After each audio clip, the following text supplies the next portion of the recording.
Good afternoon. Our speaker at the other end of the Skype call is Arianna Huffington. She needs no introduction, but I want to touch just for a moment on some of her many remarkable accomplishments. She was the founder of Huffington Post, as you all know. She went on to write 15 books, including Thrive, which became an instant bestseller. Forbes in 2009 listed her the most influential woman in the media, and in 2014 listed her one of the most influential women in the world. Now she has launched a company, Thrive Global, a platform for consumer well-being and corporate productivity. This is very interesting, I think. So let's begin. Arianna, you give a lot of importance to thriving, just as I am very obsessed with flourishing. What kind of things do you have in mind by that term? Well, first of all, Professor Phelps, I just want to say how delighted I am to be here. I'm sorry that I'm at another institution, MIT at the moment, about to do a fireside chat with Evan Spiegel. So I'm sorry I'm not there in person, but really particularly delighted to be talking with you, as I have been a huge fan of your work, and you've been a great inspirer for what I'm doing now. I actually studied economics at Cambridge in the UK, which is sort of little known in my bio. And I even started doing a PhD in economics at the LSE, at the London School of Economics, which I never completed. So you can call me a PhD dropout. But I find that your work and what you wrote about in mass flourishing is so aligned with what I wrote in Thrive and with what we are trying to do with the Thrive Global Company in our work with corporations.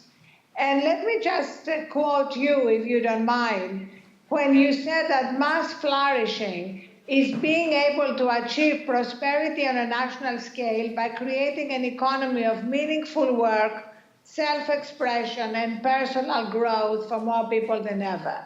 So what we're trying to do at Thrive, and what we mean by thriving, is look at what are the barriers to creating this meaningful work, self-expression, and personal growth. Because right now we are dealing with an epidemic of stress and burnout, a dramatic increase in chronic diseases and mental health problems. And therefore, there is something that is not working. And of course, that is affecting productivity, innovation, as you have said, is a product of human capital more than science and technology. So we've identified the following main barriers to a life of thriving or flourishing. The first is a belief system, a kind of delusion that in order to succeed, we have to be always on, that burnout is the price for success, which is completely untrue, completely disproven by science and by all the latest data, but still very, very deeply believed. Even Jack Ma last week said that 996, working from 9 to 9, 6 days a week is somehow essential to success, which ironically belies a lot of other things he has said about the importance of age, happiness and health, the importance of moving beyond IQ and EQ to LQ, the love quotient. So being able to change that belief and address it directly, both in our workshops, in our behavior change product, is absolutely key to what we're doing at Thrive. The other barrier to flourishing and thriving is a growing addiction to technology. We see that more and more of us are literally addicted. I see a lot of you smiling. I'm happy to see recognition in your faces. And in fact, last year was a little bit of a great awakening year when we saw the unintended consequences of all this great technology that we used to celebrate unthinkingly. So addressing our addiction to technology is one of the key things that we are doing at Thrive. And all our behavior change products and workshops are based on micro steps. As you know, all the latest science tells us that the way to change behavior, which is a very hard thing to change, is through daily, small, incremental steps, not through New Year resolutions, which tend to be abandoned by February 1st, but small little steps. And we have over 700, and I want to mention just one of them that I consider essential to thriving and to leading a productive, meaningful life. And it may sound terribly simple, but I promise you it's a game changer. And this is that at the end of your day, pick a time, whenever that is, when you declare the end of work and the beginning of recharging. And you declare that by powering down your phone, turning off your phone, and gently escorting it out of your bedroom. We need to stop sleeping with our phones. That's at the heart of the incredible sleep deprivation epidemic that is so connected to mental health problems, stress, etc.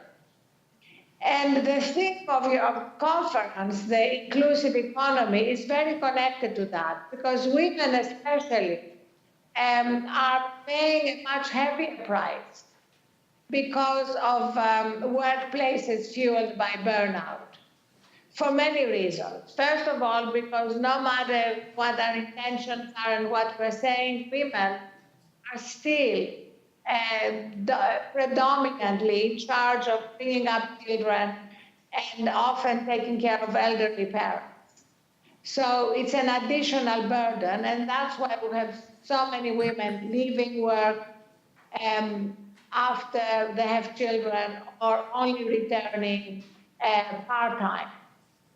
So in order to address all that, we need to get back to these fundamentals that you have mentioned of how do we create dynamism in our own lives and in our societies and in our workplaces. And just to start with our workplaces, there is a lot of talk right now about culture and the importance of culture. And we at Thrive, in our workshops in corporations like Accenture, JP Morgan, the Hilton hotels, we talk about culture as the company's immune system. If a company's culture is not healthy, toxic human behavior is going to be allowed to prevail and have a real impact, not just on the human capital, but on business metrics. And that's one of the things that becomes all the more important as we are all acutely aware of the differences that artificial intelligence, machine learning is going to make, taking jobs away, changing the nature of work.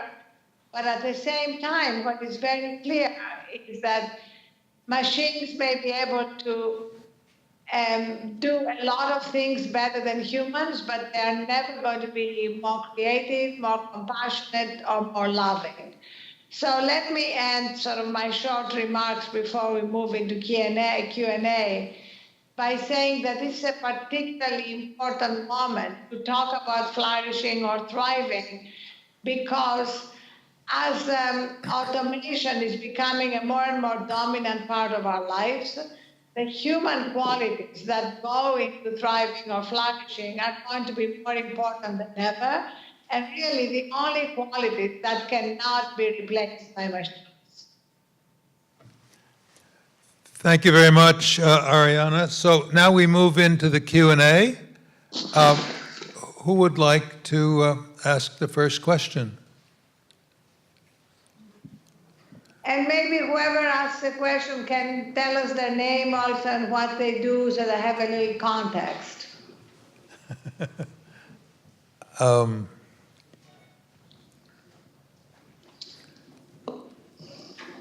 Somebody? Yes, thank you. Yante Dugan.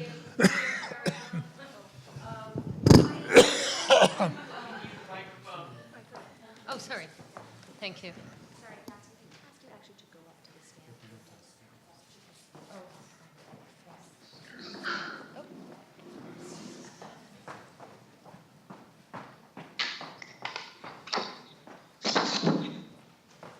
Hi, Arianna.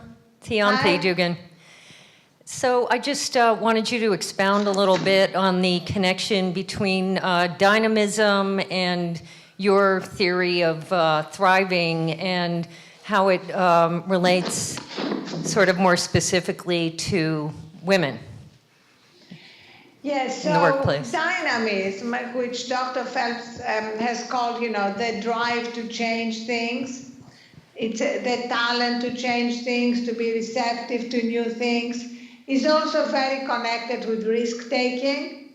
And risk-taking is very connected with our willingness to accept failure. And I found in my research on women, starting with myself, that very often we are much less reluctant to fail. And if we are reluctant to fail, we are not going to take as many risks. And if we don't take many risks, we are not going to succeed as widely. And we are not going to change things as dramatically, and we're not going to be living a very dynamic life. I was very lucky. I was brought up in a one-bedroom apartment in Athens, Greece. We didn't have any money, but my mother made me feel very comfortable with failure. And she used to say to me, failure is not the opposite of success, it's a stepping stone to success. And I have failed many more times than I have succeeded. And I think it's time that people who succeed talk more about their failures, because they seem to be wiped out once you succeed. And in fact, at Thrive, Thrive is both B2B business and also a media platform. Think of it like the Huffington Post without politics. And we do an enormous amount on successful people's failures, specifically because we believe women in particular need to get more comfortable with that.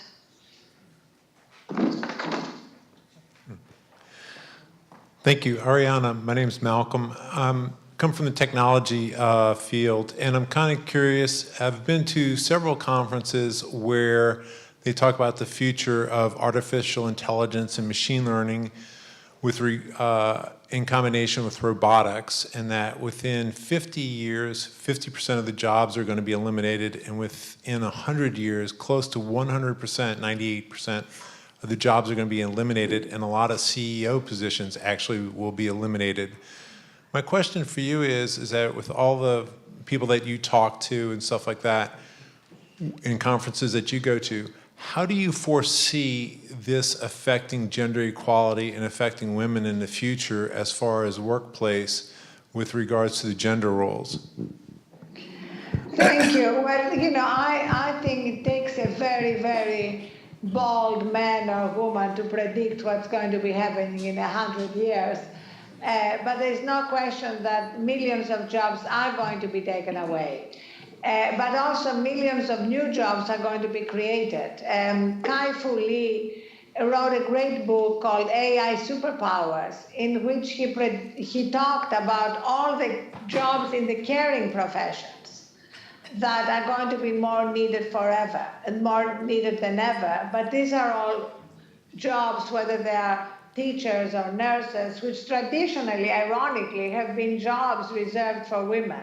We need to actually value them more, pay better, and recognize that they are all embedded on empathy. And unfortunately, one of the problems we're facing is because of our growing addiction to technology, our empathy and compassion are going down. And so that's why this is a kind of a great inflection point when we need to emphasize at every step of the way how to nourish our human values. We talk a lot about augmented reality, and I like to talk about augmented humanity.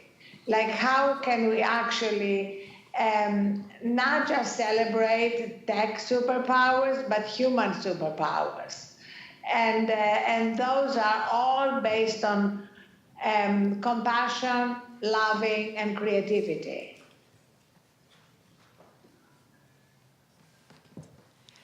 Thank you, Arianna, for your remarks. My name is Sarah Cousins, and I work in global engagement for the university here at Columbia. So you had touched very briefly on, company cultures and how we see that moving in terms of work-life balance and having the ability to shut off.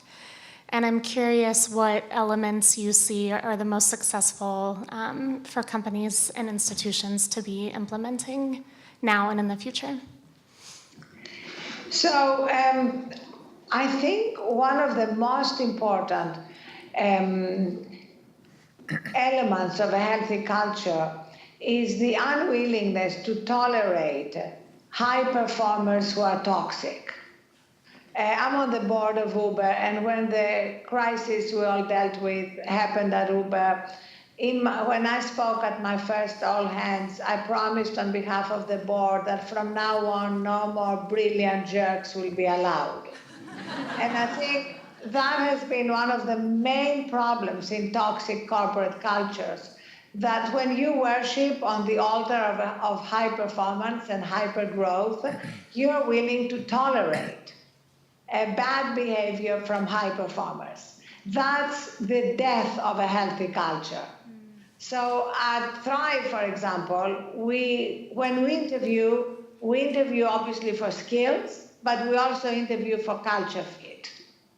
I interview everybody at the moment because I believe in interviewing everybody for the first 500 people a company carries as the founder of the company, because I think they're the culture carriers and they need to embody the cultural values. And there have been a couple of people that we didn't hire, even though they were highly skilled, because we didn't think they would be good for our culture. So you need to make these trade-offs, but I can assure you that in the end, they are not just good for the culture, they are good for the business. Thank you. Paul Steiger. Hi, Arianna. I'm Paul Steiger. I'm the founding editor of ProPublica, and I've worked with you and your colleagues at the Huffington Post in the past. Yes, Paul, what a great pleasure to be talking with you. And I wanted to ask you, you started off in Greece, you then went to Cambridge, and as with English as a second language, you became the president of the Cambridge Political Union, the perhaps the greatest debating society in English anywhere. You then graduated, went on the BBC, but then moved to the U.S. And you must have encountered all kinds of hurdles, discrimination, lack of inclusion. You managed to get beyond all of them. Which are the ones, if you could wave a magic wand, you would change first? Oh, what a great question. So I'm going to say something which may seem counterintuitive. But the first thing I would change is actually something which is completely in our control as women. And this is what I call the obnoxious roommate living in our heads. The voice of self-doubt, the voice that puts us down, that questions us. You mentioned the Cambridge Union. I remember, Paul, that I worked hard for every speech I gave at the union, especially since I was regularly ridiculed for my accent. But what was more depleting and exhausting than the work I did was the self-judgments after every speech when I would tear myself apart because it wasn't as perfect as I thought it should be in my mind, or the things that I could have said that I didn't say.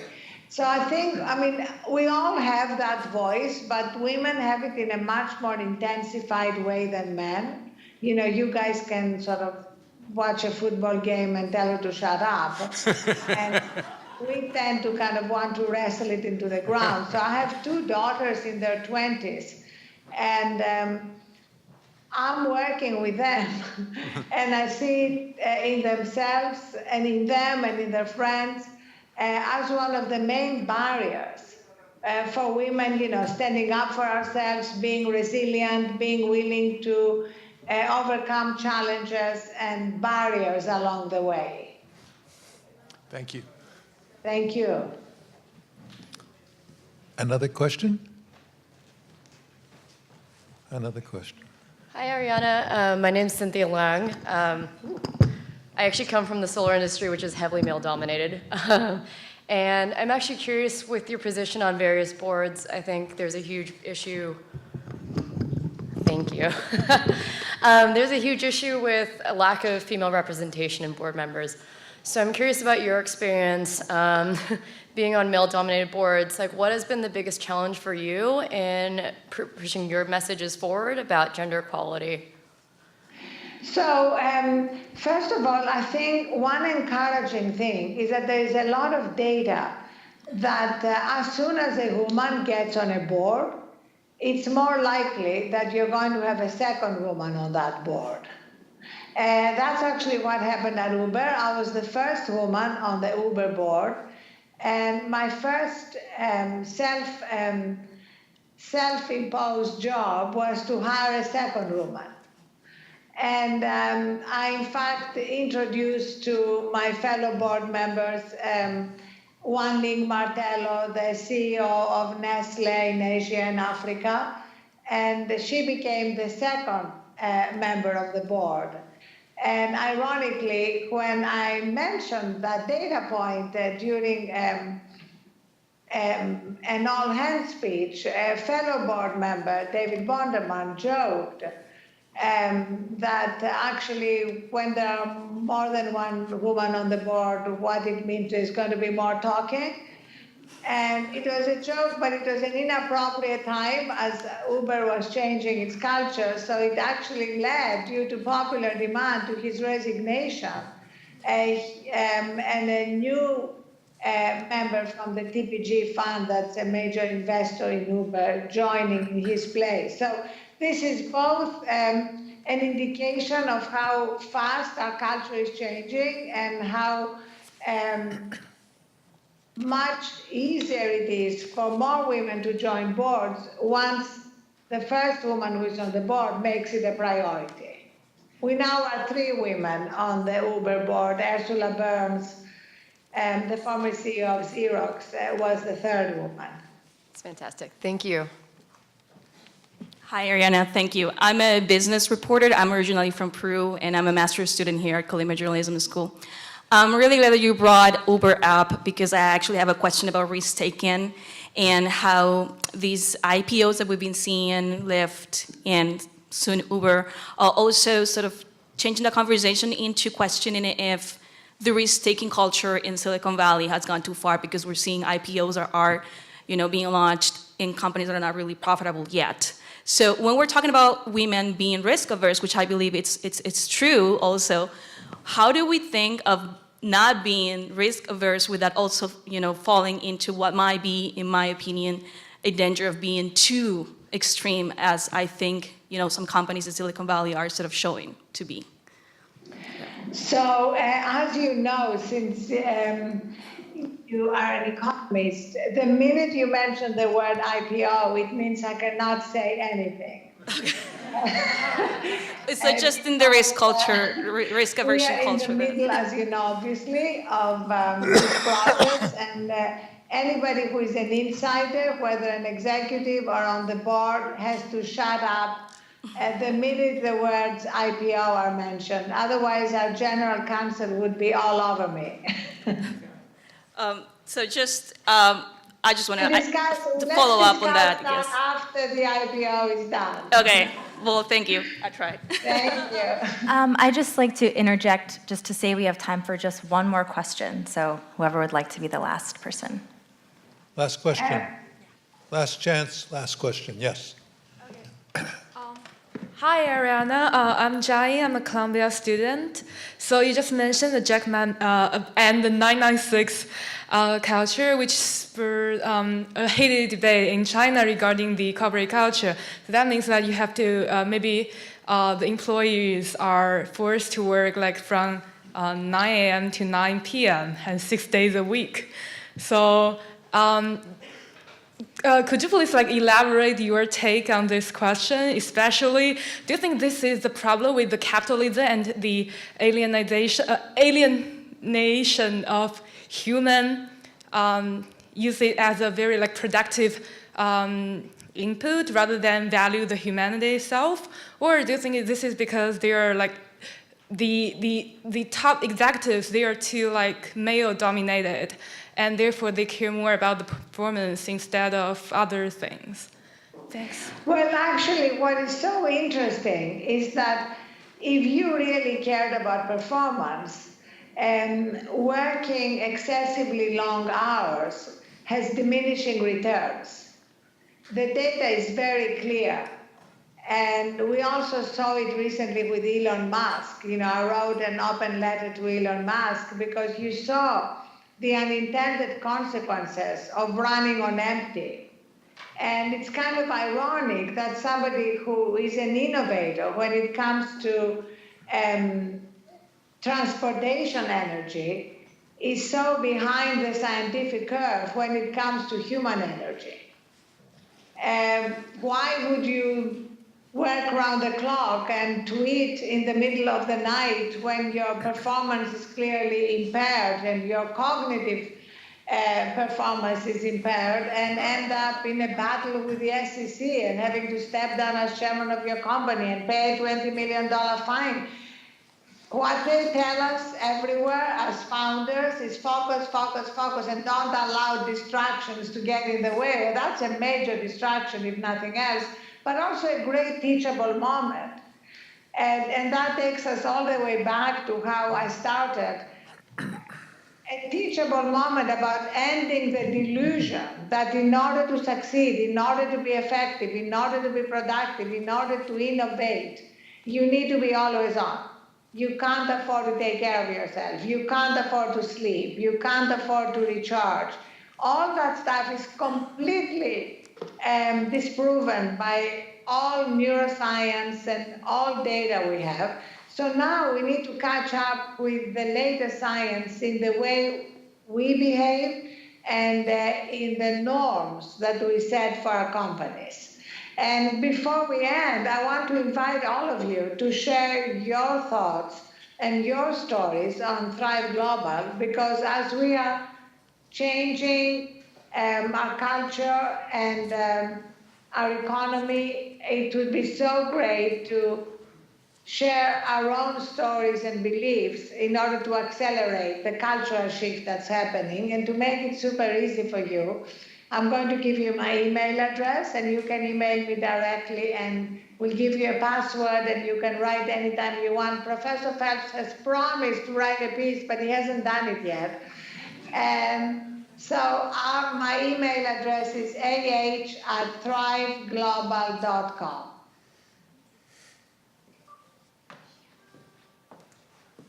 Okay, thank you so much. Thank you. Thank you very much.